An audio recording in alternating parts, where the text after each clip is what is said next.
Baik, kita bertemu kembali pada video pembelajaran kita yang kelima. Pada video pembelajaran kali ini kita akan membahas makhluk hidup apa saja yang termasuk ke dalam kingdom fungi dan yang termasuk ke dalam kingdom plante. Nah, jadi yang pertama kita bahas adalah kingdom fungi. Langsung saja. Nah, kingdom fungi itu punya beberapa ciri-ciri. Beberapa ciri-ciri makhluk hidup yang terdapat di kingdom fungi. Yang pertama adalah ciri-cirinya adalah semua makhluk hidup yang ada di kingdom fungi tidak memiliki klorofil atau zat hijau. Nah, jadi tidak ada yang berwarna hijau di kingdom fungi. Yang kedua adalah tidak mempunyai akar, batang, dan daun. Jadi di kingdom fungi makhluk hidupnya tidak mempunyai akar, batang, dan daun. Nah, kingdom fungi atau nama lainnya adalah kerajaan jamur. Jadi semua jamur yang ada di muka bumi kita itu termasuk ke dalam kingdom fungi.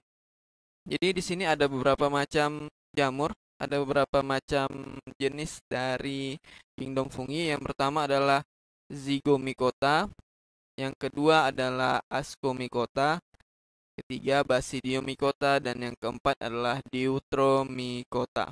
Jadi ada 4 macam jamur atau 4 macam makhluk hidup yang termasuk ke dalam kingdom fungi.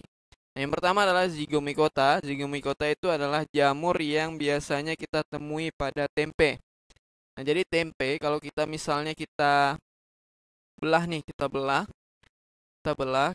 buka satu-satu kacangnya, misalnya kita potong aja lah. Terus kita lihat bagian tengah yang di sini, yang di antara kacang-kacang kuningnya pasti ada garis-garis. Nah, garis-garis tersebutlah yang disebut dengan jamur. Jamur tersebut termasuk jamur Zygomicota. Contohnya adalah jamur Rhizopus oryzae, ya, jamur yang ada di sekitar tempe tadi, yang warna putih serat-serat seperti benang. Kemudian ada Ascomycota. Ascomycota salah satu contohnya adalah Saccharomyces cerevisiae. Jadi Saccharomyces cerevisiae biasa digunakan dalam pembuatan tapai atau pembuatan bir, biasanya dipakai jamur ini. Kemudian ada Basidiomycota. Basidiomycota ini jamurnya tidak kecil, melainkan besar. Ini jamur yang biasa kita gunakan dalam memasak sup ataupun masakan yang lainnya. Contohnya adalah jamur tiram. Nah, yang termasuk Basidiomycota adalah jamur tiram seperti ini yang biasa kita masak, atau jamur kuping yang warnanya coklat yang biasanya kita masukkan di sup. Yang terakhir adalah Deuteromycota, jamur yang sangat kecil. Oke, itu untuk jamur. Nah, kenapa jamur tidak masuk ke dalam kingdom plantae, yang dimana kebanyakan kingdom plantae adalah tumbuhan. Jamur merupakan tumbuhan atau tidak? Nah, kenapa tidak masuk kingdom plantae? Akan kita bahas di kingdom plantae. Oke, pada kingdom plantae, ciri-ciri kingdom plantae, semua makhluk hidup yang ada di kingdom plantae yaitu memiliki klorofil. Nah, kenapa jamur tidak masuk ke dalam kingdom plantae? Karena jamur tidak memiliki klorofil. Ini alasan utamanya. Tidak memiliki klorofil, dan untuk jamur sendiri, akar, batang, dan daunnya tidak ada. Jadi, kenapa jamur tidak masuk ke sini, ke plantae? Karena tidak punya klorofil dan tidak memiliki akar, batang, serta daun.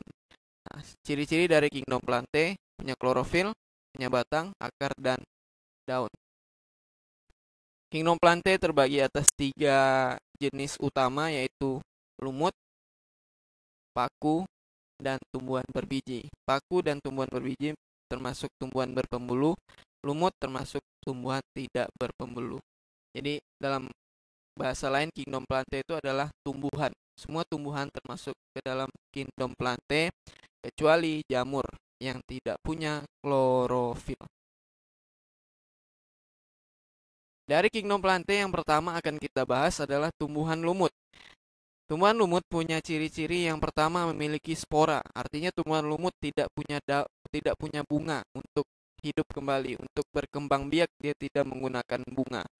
Kemudian ada klorofil, jelas karena tumbuhan lumut yang biasa kita lihat di kamar mandi warnanya hijau. Kemudian berfotosintesis, pasti karena sudah ada klorofil jadi fotosintesis. Kemudian akar dan batang dan daunnya belum dapat dibedakan. Dia sudah punya akar, tumbuhan lumut ini sudah punya akar, punya batang, dan punya daun.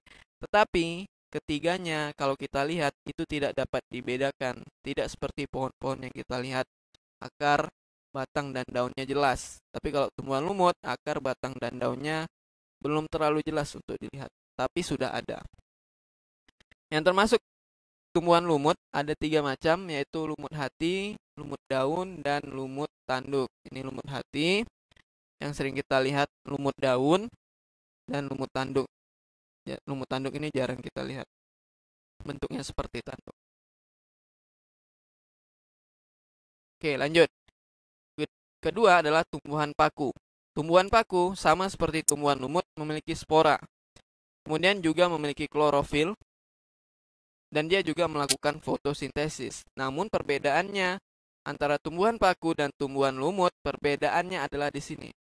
Pada tumbuhan paku, akar, batang, dan daunnya sudah dapat dibedakan. Ingat, tapi pada tumbuhan lumut, akar, batang, dan daunnya belum dapat dibedakan, walaupun sudah punya ketiganya. Jadi perbedaannya seperti itu. Paku sudah dapat dibedakan, lumut tidak dapat dibedakan. Tumbuhan paku ada 4 macam, yaitu paku purba, paku kawat, paku ekor kuda, dan paku sejati. Nah, ketiga paku ini, selain paku sejati, ketiga ini sudah mulai berkurang jumlahnya, jadi sudah terancam keberadaannya, jadi bisa punah. Nah, paku sejati ini sering kita lihat di depan sekolah kita juga ada, di gang-gang, ini sering kita lihat tumbuhan seperti ini. Ini namanya tumbuhan paku sejati. Baik, kita lanjut ke jenis ketiga dari tumbuhan dari Kingdom Plantae, tumbuhan berbiji. Jadi tumbuhan yang jika ingin berkembang dia harus punya biji. Tumbuhan yang memiliki biji di dalamnya. Tadi lumut dengan paku tidak memiliki biji. Tumbuhan berbiji itu ada 2 macam. Yang pertama berbiji terbuka atau namanya Gymnospermae. Yang kedua, berbiji tertutup atau yang namanya Angiospermae. Jadi ada 2 macam, berbiji terbuka dan berbiji tertutup. Sedangkan yang berbiji tertutup, itu ada 2 jenis lagi yang namanya berkeping 1 atau monokotil, berkeping 2 atau yang disebut dengan dikotil. Jadi ada 2 macam untuk yang berbiji tertutup. Kita bahas semuanya. Untuk tumbuhan berbiji terbuka, ciri-cirinya bijinya tidak dibungkus daging buah. Nah, tidak seperti buah yang seperti kita lihat biasanya, misalnya contohnya buah mangga. Nah, buah mangga itu dagingnya dulu kita kupas semua, baru di dalamnya ada bijinya. Tetapi untuk tumbuhan berbiji terbuka, bijinya dulu di luar, baru daging yang bisa kita makan ada di dalamnya, bukan di luar dari bijinya. Jadi bijinya yang di luar, baru daging di dalam. Kalau biasanya biji di dalam, dagingnya yang di luar yang kita makan. Selanjutnya, ciri-cirinya yang kedua memiliki batang yang besar. Yang ketiga, alat reproduksi berupa strobilus. Dan contohnya berupa pohon cemara. Cemara ya, tumbuhan cemara ini. Kemudian tumbuhan cemara ini kalau di pantai kita lihat, nah buahnya seperti ini. Yang kalau kena kaki itu sakit, ini namanya cemara. Nah, kalau dibelah ini ada buahnya, ada dagingnya di dalam, tapi jarang dimakan. Kemudian ada yang namanya pinus. Pinus buahnya seperti ini, kalau dibelah juga ada isinya di dalam, ada dagingnya di dalam. Ini bijinya yang di luar ya. Contoh yang paling sering kita lihat dalam kehidupan sehari-hari adalah melinjo, yang biasa dibuat untuk kerupuk emping yang ditumbuk. Nah, ini kan keras luarnya. Setelah dikupas luarnya, setelah dikupas bijinya, barulah kita melihat dagingnya di dalam yang agak lembut. Ini namanya tumbuhan berbiji terbuka. Bijinya dulu, baru dagingnya. Kita lanjut. Tumbuhan berbiji tertutup.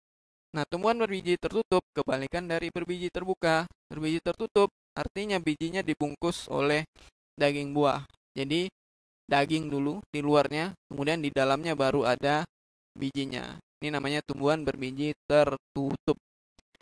Nah, alat reproduksinya bukan strobilus lagi, tetapi bunga. Jadi semua tumbuhan berbiji tertutup ada bunganya. Jadi kalau kalian melihat tumbuhan yang ada bunganya, nah berarti dia adalah tumbuhan berbiji tertutup. Tumbuhan berbiji tertutup terbagi atas dua macam. Yang berbiji satu keping atau monokotil, yang berbiji dua keping yang disebut dikotil. Ciri-ciri dari monokotil, bijinya satu keping. Kalau dikotil, bijinya dua keping nih. Nah, dua keping. Kemudian akarnya pada monokotil itu serabut. Nah, jadi cabang-cabang banyak seperti akar rumput. Nah, akar rumput tuh bercabang-cabang banyak ini. Nah, itu namanya monokotil. Atau seperti akar akar dari jagung, tumbuhan jagung. Nah, akarnya pasti seperti ini, banyak serabutnya.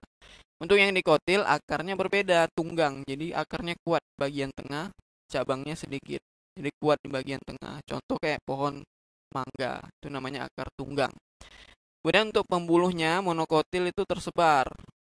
Sedangkan pembuluh pada dikotil itu tersusun melingkar seperti cincin. Jadi bagus ya kelihatannya. Untuk bentuk daun monokotil itu sejajar atau melengkung seperti daun jagung, daun pohon jagung, daun padi, ataupun daun dari pohon kelapa, atau juga daun dari pohon pisang, sama. Jadi bentuk daunnya sejajar atau melengkung. Kemudian untuk dikotil, daunnya menjari atau menyirip. Contohnya kayak bentuk daun dari pohon mangga. Nah, pohon mangga, pohon jambu, pohon anggur. Nah, bentuk daunnya itu merupakan daun dari dikotil. Untuk bunganya, kalau dihitung kelopaknya, bunga dari monokotil ini kelipatan 3. Bisa dia 3 kelopak, bisa 6 kelopak, bisa 9 kelopak. Pokoknya dia kelipatan 3. Nah, kalau bunganya kelipatan 3, berarti dia monokotil. Kalau bunganya kelipatan 4 atau 5, kelopaknya ya, 1, 2, 3, 4, 5, nah berarti dia masuk dikotil. Kalau 3 atau 6 atau 9, masuk monokotil. Contoh tumbuhan monokotil adalah jagung, kelapa, kacang tanah, padi, kemudian pisang, tebu, dan lain sebagainya. Itu namanya monokotil. Contoh dari tumbuhan dikotil adalah yang sering kita lihat, mangga, jambu, anggur, kemudian jeruk, kemudian pepaya. Nah, itu semua adalah tumbuhan dikotil. Contohnya, ingat contohnya. Ciri-ciri dan contohnya diingat. Monokotil, dikotil.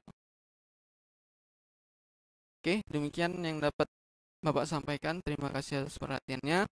Silakan kerjakan tugasnya di kertas folio bergaris.